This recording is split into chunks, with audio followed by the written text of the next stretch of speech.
Урматтуу депутаттар, суроолор барбы? Эгерде суроолор жок боло турган болсо, макул, келиңиз, мырза. Саламатсыздар, урматтуу депутаттар. Чоң рахмат. Урматтуу Алмаз Кулбекович, мыйзам долбоорунан сырткары бир-эки такталган суроолор бар эле. Себеби мына жакында эле Россия Федерациясында бир аз ошо миграция боюнча мыйзам долбоорлору катаалдашканына байланыштуу мына 2025 жылдын 30 апрелине чейин ошо мыйзамдаштыруу же болбосо ошо легализация боюнча мигранттарыбызга убакыт берилгенде 30 апрелге чейинчи. Ошо боюнча буякта бир топ көйгөйлөр пайда болуп атат. Ошол боюнча кандай иштерди жүргүзүп атасыздар? Сиздер мына Тышкы иштер министри катары же өкмөт тарабынан кандай бир чаралар көрүлүп атат? Чоң рахмат. Негизи сиз туура көтөрүп атасыз. Бүгүнкү күндө эң негизгиси ушу миграциялык багытта биздин Кыргыз Республиканын жарандары өзгөчө ошо Россия Федерациясынын миграциялык мыйзамдары боюнча катаалдаштырып турат. Бүгүнкү күндө сиз өзүңүз айтып кеткендей, Россия Федерациясынын президенттин жарлыгы менен 30 апрелге чейин миграциялык жарлыгы чыккан болчу. 30 апрелге чейин ар бир чет өлкөнүн жараны өзүнүн укуктук статусун мыйзамдаштырыш керек деген. Ошонун негизинде Тышкы иштер министрлик кабинети менен биргеликте бул жумуштарды тынымсыз жүргүзүп атат. Акыркы жолу өзүңүз билесиз, бизге Россия Федерациясынын өкмөттүн орун басары келип кетти, Оверчук. Ошол киши менен да сөз болгон. Бул жарлыктын мөөнөтүн узартуу боюнча бүгүнкү күндө ошо Орос тараптан бул маселени жообун күтүлүүдө. Негизи андан сырткары биздин элчилик, Тышкы иштер министрлик бул жумуштарды тынымсыз жүргүзүп атат. Элчисин бир нече жолу чакырып ошол маселелерди көтөргөнбүз.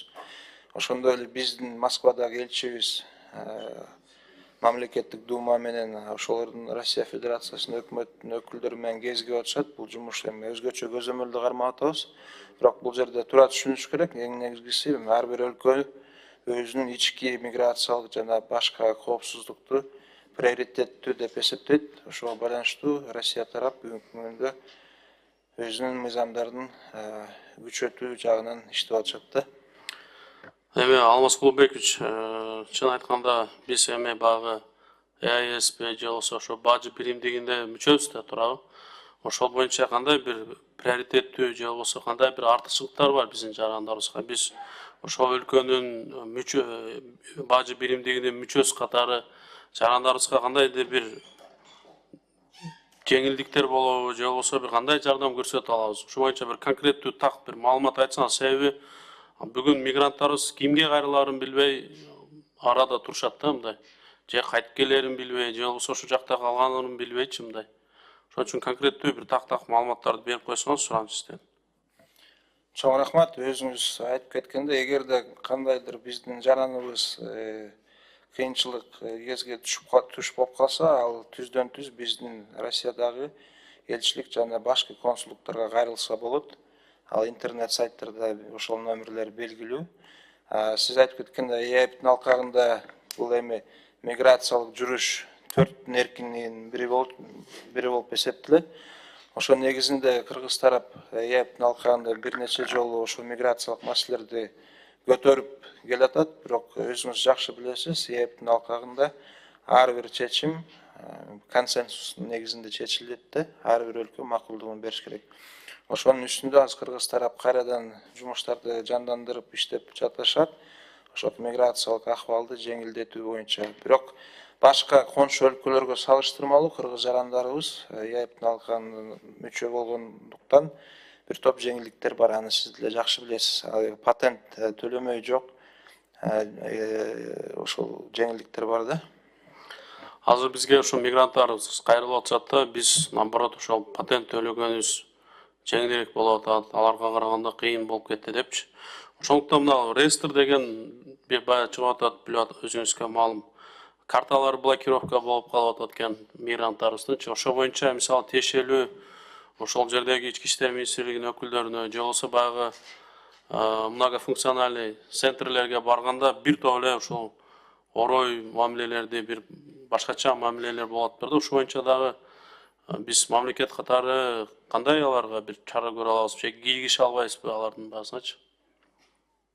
Жогоруда айтып кеткенде, биз ошо сүйлөшүүлөрдү тынымсыз негизинде жүргүзүп жатабыз. Ошондой эле Тышкы иштер министрлик, миграция министрлик, биздин министрлик кабинет негизинде ар бир кезигүү, ар бир сүйлөшүүлөрдө бул маселени биз көтөрүп жатабыз. Бүгүнкү күндө Тышкы иштер министрлик ошол негизинде сиз айтып кеткен маселелерди көтөрүп атпайсызбы? Патент жеңилирээк болуп атат төлөгөнгө. Ошо бүт маселелерди биз талдоо жумуштарды жүргүзүп атабыз.